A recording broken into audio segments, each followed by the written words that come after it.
Hi, Phil Aston here from Now Spinning Magazine, with another video where the focus is Ritchie Blackmore or Deep Purple, and this one is both. I've recently done Ritchie at 80, when I was celebrating his 80th birthday, where I ranked his top 12 instrumental tracks. And I had a couple of people reach out to me saying they loved that video, which thank you very much, and it's done rather well, but equally want to know, well, Phil, could you do kind of like 10 key tracks while Ritchie was with Deep Purple that you would say are the ones to listen to if you're new to him? 10 tracks that would kind of shine the light on his different styles within that band. So I thought, could I do that? I could do that, but would my list differ from one week to the next? Probably, but some of the things would probably stay within there. I did try and expand it towards everything he's done, but then of course with many of these things it becomes even bigger, and I am going to do a rundown of a ranking video of every Deep Purple live album as well. But this, I thought, that's a good exercise. I'm going to pick 10 Deep Purple tracks that feature Ritchie Blackmore's immense style and talent on the guitar, and I am going to rank them from 10 to 1. This would change depending on how I feel, perhaps, but this is where it was when I did this exercise today. So at number 10 is from the album The House of Blue Light from 1987, and the track is Spanish Archer.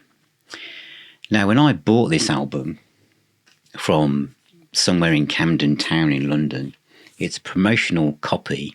That's not to show off in any way, but to basically say that when I bought it from a very trendy shop in Camden, as it was then, and there was sniggering behind the counter when I bought it, because I think the rep had probably just dropped it off, and I didn't even know it was out, to be honest. It kind of like, I got it an advanced copy, and I thought, oh my God, this is the follow-up to Perfect Strangers.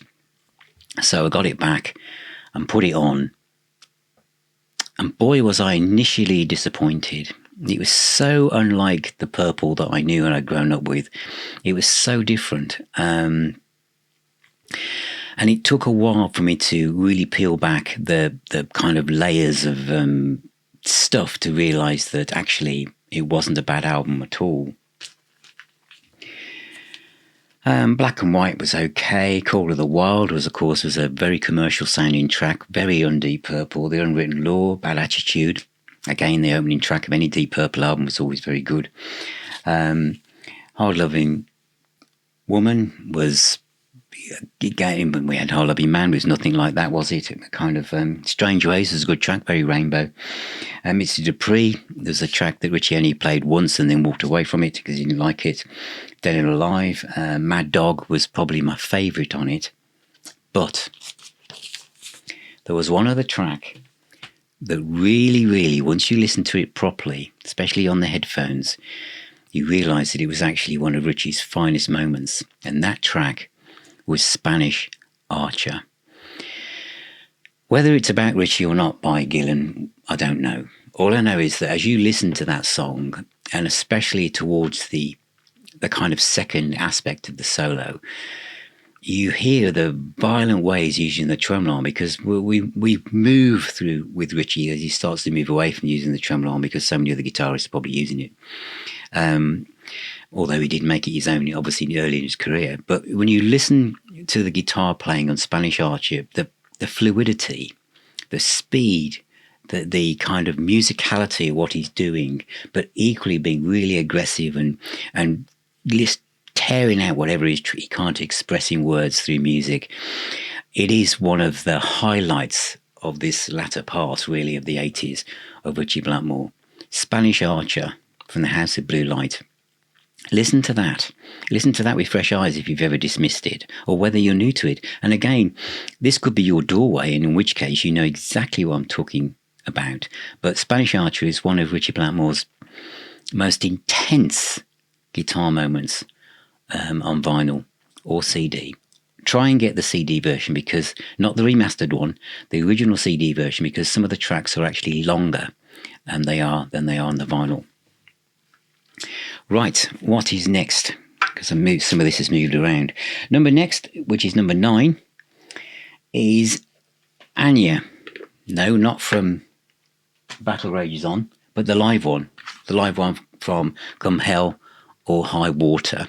Or, even better, if you get it from this little box set, which includes the NEC as well. But this is the entire Stuttgart gig, which is where Enya is from, the version I'm talking about, in the whole gig in its entirety. Stuttgart was where Ritchie was really in the right frame of mind to be with Deep Purple at this time on the Battle Rages On tour. At the NEC, he wasn't. I was at that gig, and no matter how you try and butter that up, it was a bit embarrassing. Ritchie might say it's because he didn't want the cameras in the way to spoil the show for the fans. That's not how he came across. But at Stuttgart, where I wasn't, he was obviously in the right frame of mind, and he's playing on that night. And on this track, Enya is unbelievable. I mean, I don't think I can tell from looking at this, but I think the difference in track length, I'll have a look and see if it is, but I don't think it will actually say on here. But I know on the on this other CD it says, doesn't it? Enya is 12 minutes 13 seconds long on here, and on this one it is 7 minutes long. So it's half the length from the NEC to Stuttgart, half the length, and that other half of that song is basically a guitar solo. And he takes the guitar, takes that Strat into the maelstrom, into the whirlpool of this kind of scale, this exotic kind of Eastern Turkish snake charmer scale that he was mastering by this point, and he plays with such vision.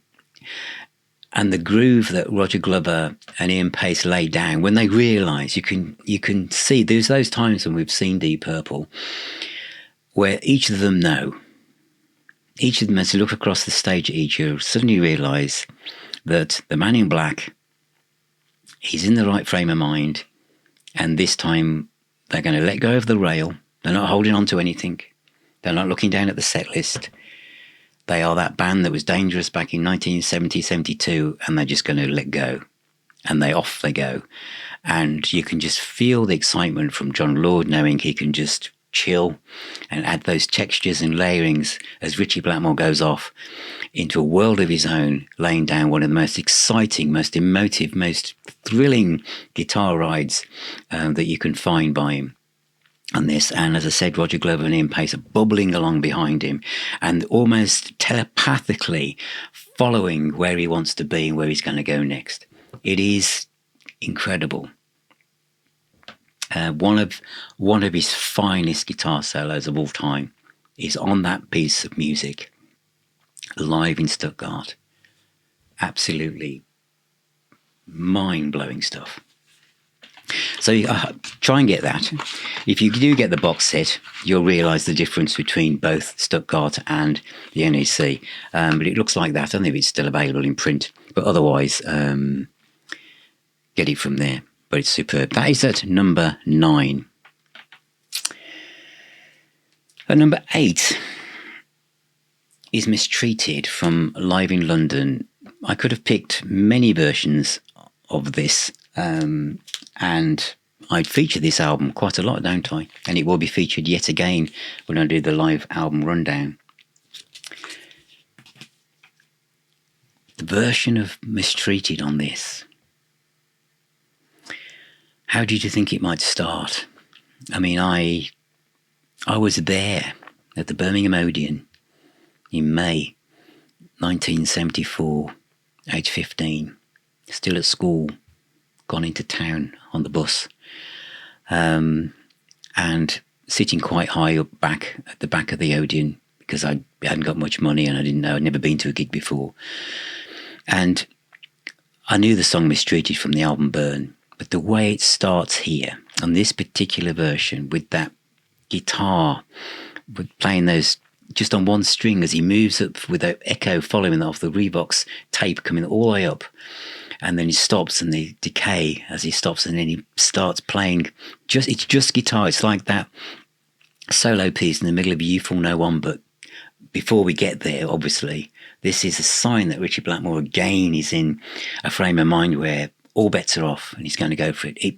It's so powerful. It just leads to the absolute riff from Mistreated as he teases it out after he's played this crescendo of notes that just fills the auditorium, and then comes back to just playing the riff to Mistreated so silently before he turns to the main pickup and turns the volume up, and he just comes back with that sustained note before he goes into the riff, and then it's unbelievable, really. And David Coverdale to follow that every night. And of course, as we get to we got that really gentle guitar solo in the middle before we reach that really melodic climax to it. And of course, the end of the song, then he just sets course for the Heart of the Sun and plays an absolute blinder of a solo before we just end achingly with Coverdale saying how much he's been mistreated, and we come into that real crash ending with descending chords. Yeah, that would be my favourite version of Mistreated, I think. I know we could think of the one with Dio from On Stage, but this is Purple, and this is the one, 1974, from Live in London. Magical stuff. At number 7, I'm going to go back to the 80s with Perfect Strangers, but not Perfect Strangers. And I did toy with the idea of it being Knocking on Your Back Door. But then I thought, which song features Ritchie being Ritchie the most? Could have been Wasted Sunsets. No, I've gone with Under the Gun, the second track on side 1. And I think it's because of the urgency of the song and the way that Blackmore plays. It's kind of like one of these all over the place solos where he's kind of doing bits of chord work and notes, and everything's kind of like he's just pushing back against the drums and the bass and the keyboards, and it just works. There's 2 solos basically in the song, and the last one, which lasts well over a minute as we move towards the end of the track, that to me is where everything comes together. It just sounds exciting. I think many people see this as their favourite Deep Purple album. When it came out, because I remember talking about it in the pub, because it was everyone bought it. A lot of people bought three copies, the CD, the vinyl version, and the cassette, because Not Responsible was on the cassette and the CD. And there was a kind of feeling that bits of it were a bit like Rainbow, but they would be, wouldn't they? You'd only just put that on ice, really. But to me, Under the Gun was kind of the track that sounded the most chaotic. Because the thing is with Deep Purple, especially the way I came into them from the kind of early stuff, there was a sense of chaos with them. Especially live, that they weren't quite sure if they were going to reach that point they needed all to get to the same time. Everything was kind of like, they didn't know they weren't being recorded on YouTube every night. And there was that kind of inspirational aspect, like there is with any musician who does this. Sometimes it works, sometimes it just doesn't click. And this song to me has that feel that it's kind of like he went in and just laid down the guitar solo, and how it is how it is. It wasn't probably worked out, or maybe it was, but to me it's really exciting and classic Ritchie Blackmore. That's at number 7, Under the Gun from Perfect Strangers. The next one is from Machine Head, but it isn't. It's When a Blind Man Cries, which is the B-side of Never Before from 1972, the song that should have been on the album, which would have fitted on the album, but they just left it off. Because it was then quite fashionable, if that's the right word, to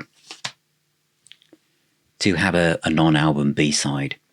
Why this? Because it shows a side of his playing which couldn't be found anywhere else on a studio album at that time.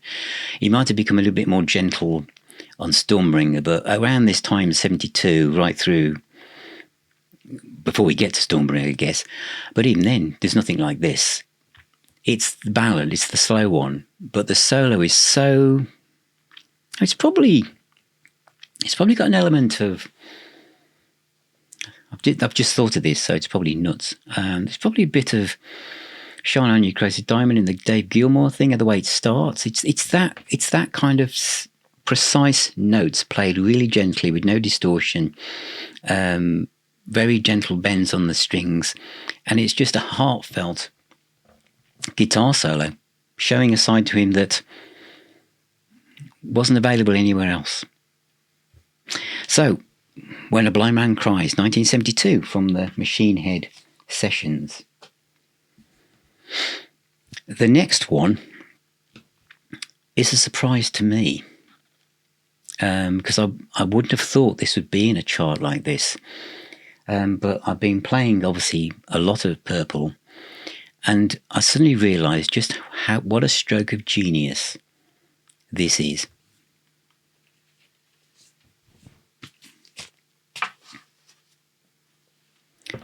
From the Fireball album, No, No, No.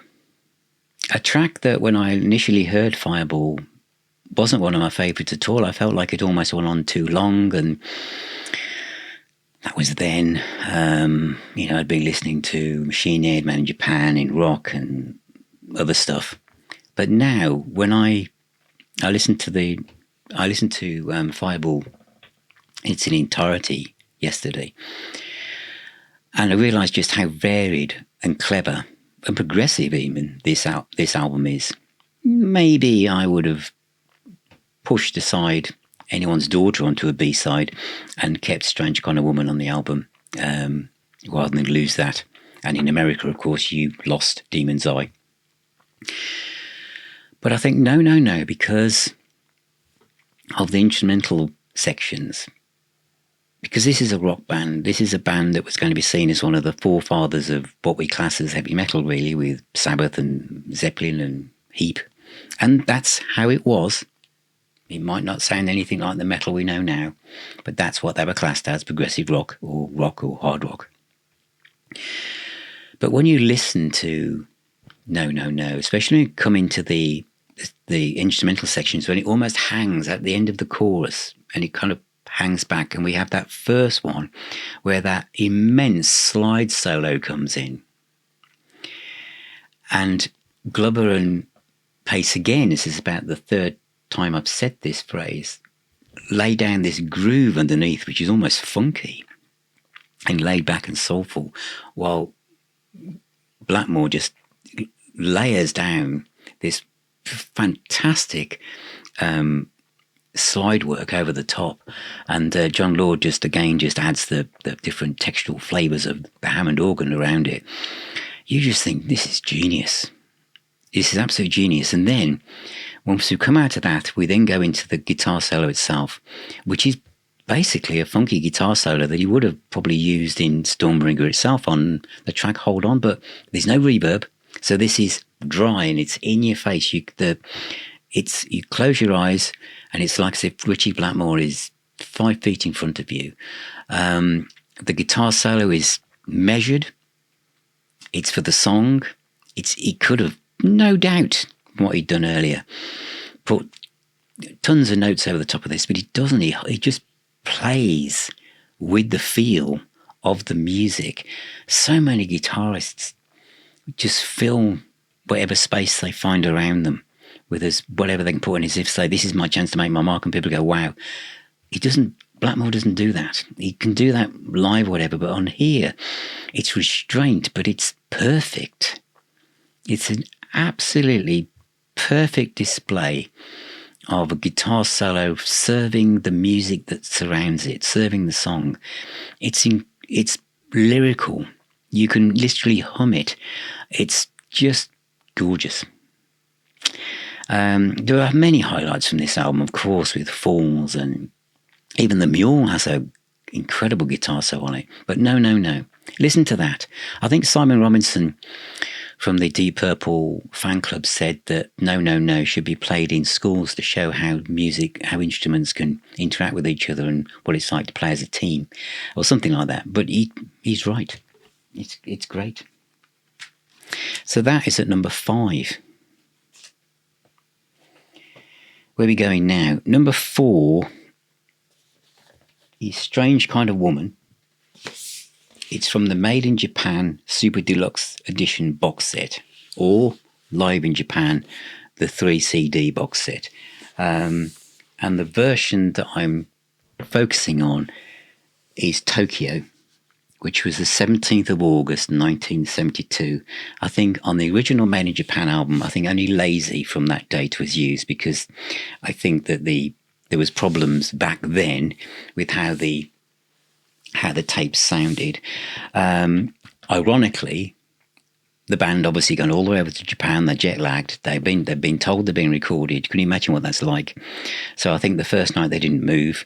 The second night they did their best. Most of the tracks came from that. And the third night, where they thought, well, hey, we're done. They took more chances, and they played from the heart, but the recording wasn't so good. All these years later, or when this was put out, which is no longer in print, but I think 2014, over 10 years ago, this big version was released.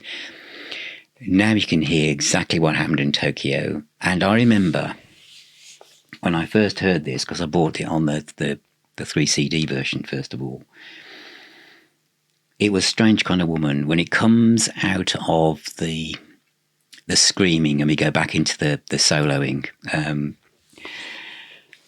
and I literally had goosebumps, and it just made me think, this is why I love this band, I love this music, I love these musicians. This is why. I mean, when did that come out? I think that came out about 1993, didn't it? I think I'd just become a dad, and I was working really long hours, and I'd gone up to town on Saturday to get this particular version. The one in here is better mixed, by the way. That's why I'm not holding that one up. And I just thought, wow.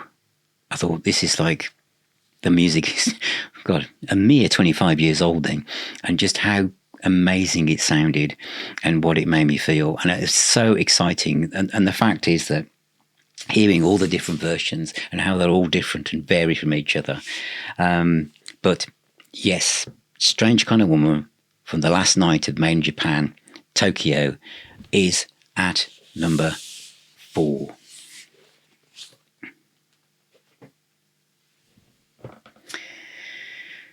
Number 3, I'm going to have to put Burn in here, aren't I? But I thought I wouldn't use the studio version. Oh, this was awkward, because I could have used the Live in London one, but I've already featured Live in London. I was going to do Graz, and then I thought Paris. I thought, no, it has to be the one that I kind of gravitate to the most, and it's made in Europe, which could be Strasbourg, is it? Correct me if I'm wrong. But this is the one I know the most. This is the one that, coming home from going to Bogart's in Birmingham and listening to the Alan Freeman show, and him saying, we're going to play 2 Deep Purple tracks from a new live album, which I knew nothing about, and he played Burn and segued it into Stormbringer. And I just thought, after that, I have to buy that record next Friday when it comes out. I think the way this starts, with the crash ending, like which started with In Rock and speaking, and then goes really gentle with him just going on the guitar, and then he just plays and he comes to a stop, and David Coverdale goes rock and roll, and off he goes with the riff. It's just amazing. The bass, the whole band, and of course those bits, those kind of funky guitar interludes as we come out of each solo part before we go back into the riff again, which he kind of had been playing around with for ages. As he became more bored, he kind of stopped doing some of that. But on this, it has all of that. Burn is my favourite Deep Purple track ever. So you can never be too many versions. In fact, I've done a video, haven't I, on the top 20 versions of Burn and where to find them. I'm not sure if this is one I chose or not. But this album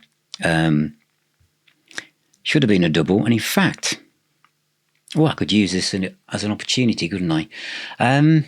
There was supposed to be This is the Made in Japan Super Deluxe Edition. There is supposed to be a Made in Europe Super Deluxe Edition. All the work was done, I believe. Even the video stuff had been shot and everything. I remember Glenn Hughes talking about it. And then, of course, news broke that the Deep Purple accountant had run off with half the money. And so Deep Purple Overseas was closed down, and we lost the end of that CD collection that was being run with the Deep Purple on the spine. Those of you remember that? And they stopped doing those. And this apparently was also put on ice. It would be really good if you all just saw that out. I mean, this publishing rights, surely it's worth doing, but there are many fans who would love to hear that other night. That I know chunk of it's on here, but there are still about 3 or 4 tracks, aren't there, that we haven't heard. But Burn from Made in Europe is at number 3 in my top 10 tracks that define Ritchie Blackmore in Deep Purple for people who are new to the band or as him as a guitar player. Number 2 is from Made in Japan.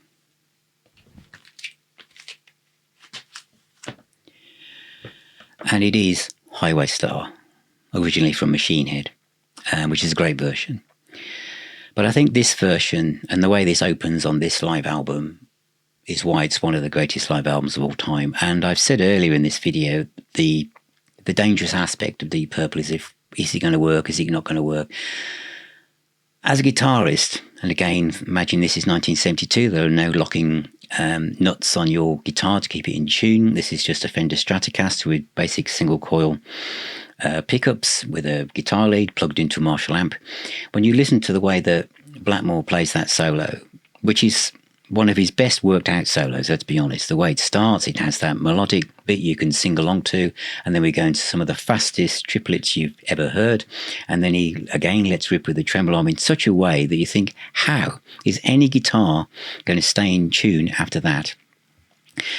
And he does, and he comes back into that final verse, and everything is fine. Everything is fine, but you listen to the violent ways he's using that guitar and playing it. And of course, he's probably also sliding it up and down his leg or over the monitors also at different points as well.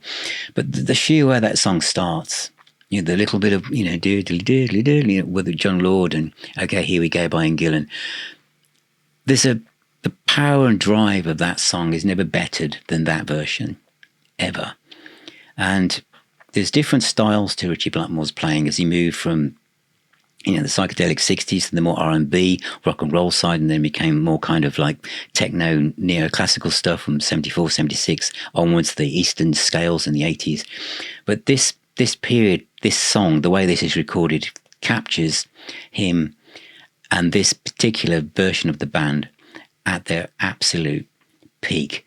All of them, Gillan singing, the keyboard solo from John Lord, but the way that Blackmore executes this song, and to any young kid at that time and now, when you listen to that solo from Highway Star, it's chaotic, but it's so exciting. And it was back in the day when it was all about speed, although I've just said Blackmore could equally on No, No, No pull back and just play melodically or funky or whatever. But on this, you thought if he was trying to say, this is what I can do, he really nailed it. Of course, on Made in Japan, he nails it again on Child in Time, on all of it really, Strange Kind of Woman, everything, the whole album. But Highway Star, this version, sits at the very top of the mountain. But does it? Because what is at number 1?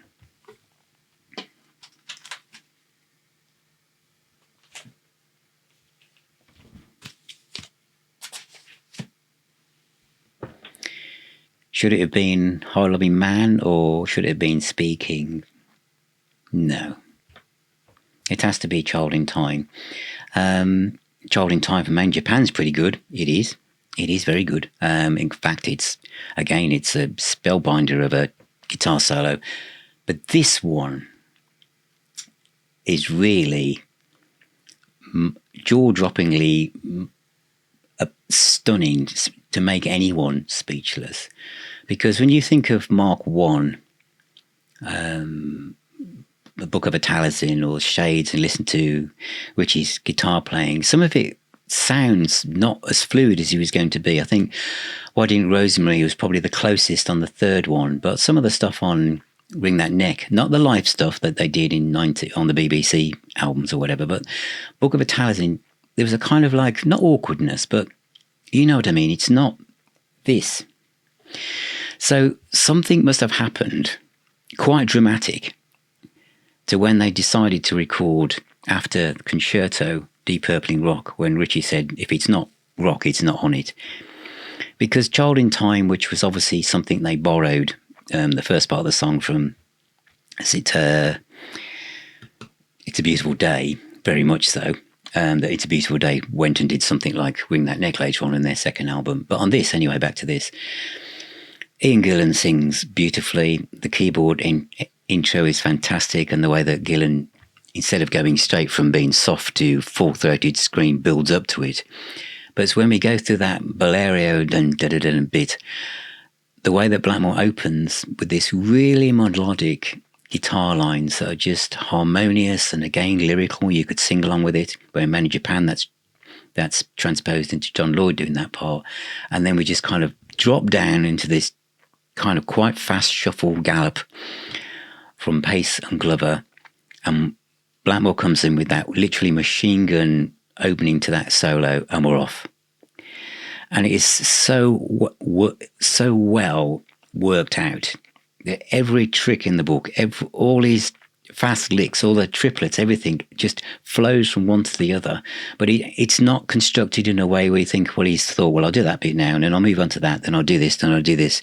The whole thing sounds as if it was just done completely in the moment, and it just keeps going. It just keeps going. Just when you think, well, we're going through a few more bars now, we're going to come out of it. We don't.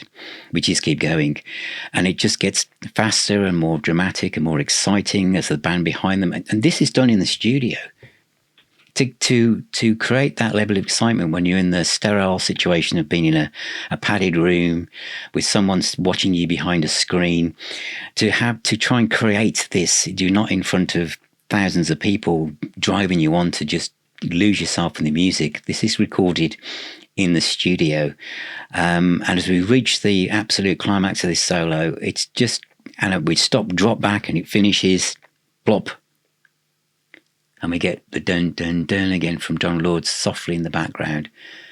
How many of us just had to really catch our thoughts and our breath before we knew that Ian Gillan was going to sing another verse? I think for many people, this is never been bettered, which seems a funny thing to say with so early on in someone's career. But I think sometimes magic can be delivered and captured at times when you least expect it. And this is one of those moments. In Rock is a template to what was going to come for many other bands. And it captured a moment in time. Every single track is killer on it. But Child in Time and that solo was really the one, really, when you think and look around what was going on around the release of this, for this genre of music. And this might be a bit controversial to say, but I'm going to say it. There was Jimmy Page, there was Tony Iommi, and there was Mick Box, of the four main ones. And you think about the solo on Child in Time, then look across where we were in 1970 across the catalogues of those other albums. No one had laid down anything like this, which is why I've always thought that when people do their best of guitarist lists or whatever, especially these big magazines like Rolling Stone, why Blackmore isn't right up there. Because can you imagine, and I know I wasn't technically that far off, but I was, imagine coming home on the, not now within Rock, because you can go and stream it, but then, when everything else, you're only able to buy things up to 1970. So anything that's come after that doesn't exist yet. So, and you're coming home within Rock and you stick that on for the first time, and you hear that solo in Child in Time for the first ever time, and you look around your record collection or to try and find anything that resembles it. There's nothing, is there? So that is at number 1, Child in Time from In Rock from 1970. That is my top 10 key Deep Purple tracks featuring Ritchie Blackmore. What would you have picked? What did I miss out? Again, I'm being honest here. If I did this next week, some of these, they might move up and down. There might be something else completely different in there. But I think it's a good starter for 10 for anyone who wants to know where to start. So let me know what you think in the comments. It'd be great to hear from you. And thank you for watching, and thank you for all of your support and kind words as well. Remember, music is the healer and the doctor. Please take care. Remember, if you want to become part of our private Facebook group and private WhatsApp group for lots of like-minded music fans from around the world, you can. And you can also come to our twice monthly virtual meetups at our own virtual pub with the Now Spinning Arms. All you need to do is become a Patron or YouTube member, and you'll also get discounts on Now Spinning merch, t-shirts, mugs and hats and all sorts of stuff. So please take care, keep spinning those discs, and I'll talk to you all very, very soon.